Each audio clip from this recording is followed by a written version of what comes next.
Hello, this will be a video about chords in Bach.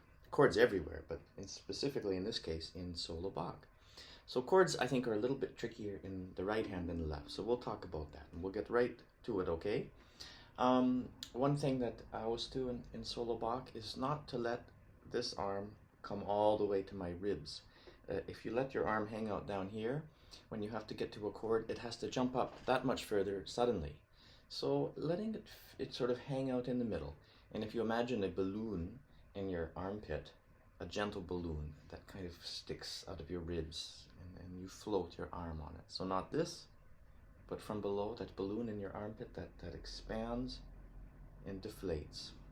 Okay, about 99% of all the chords in Bach involve an up bow on a high string and a down bow on the low string. So kind of a pickup to a bass note, which functions as the base of the chord of the moment you move out of the sun. So here we go. If you allow this to float up in preparation, so here we are, we're not down here in our ribs. This is floated up,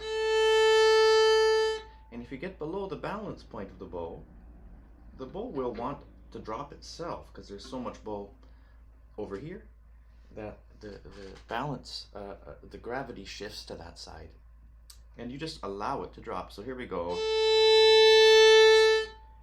An easy way to get the feeling of this is to do that, and you end up with a cello bow hold. You know how cellists hold their bow with their pinky hanging over the edge.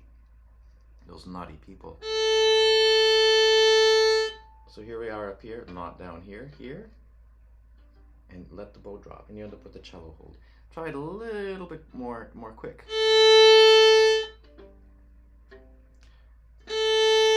Float up this way, float, drop. You get a crystal clear articulation on the C string. So this comes in handy so many places, but the place I'll offer to you for your consideration is the Allemande of the D minor cello suite prelude, which starts like this. That's the first chord, right? So already we're anticipating that's where we need to be. So we won't start down here, we'll start here.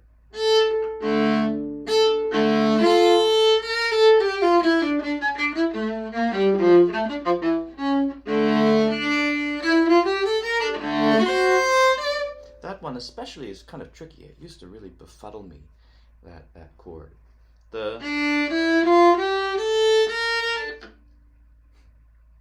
Until I started sort of just remembering things that I'd been taught when I was young by my wise teachers, and which I'd sort of long since forgotten or became distracted away from. So one more time for review. Almost all of the pickups to chords are on up bows, and they're on a high string, right? Might be on the D string, might be on the A. Remember the balloon in your armpit that inflates, so the arm comes up like this, and then you'll find your low string is only a tickle away. It's very, very close. So there we are. Practice just letting the bow fall, and the key is to let the bow fall. It wants to fall, and you just need to allow it with the softness of your fingers. So don't worry if you lose your pinky on the bow. That's okay. You'll end up playing like a cellist, and then you can just find it again. So don't be in a rush to keep the pinky curvy on the end. If that doesn't happen immediately, just play like a cellist for those, and you'll be kind of amazed that when you just remove the trying from the process, get to the frog, let the bow drop, and then pull. It's actually remarkably easy. Okay.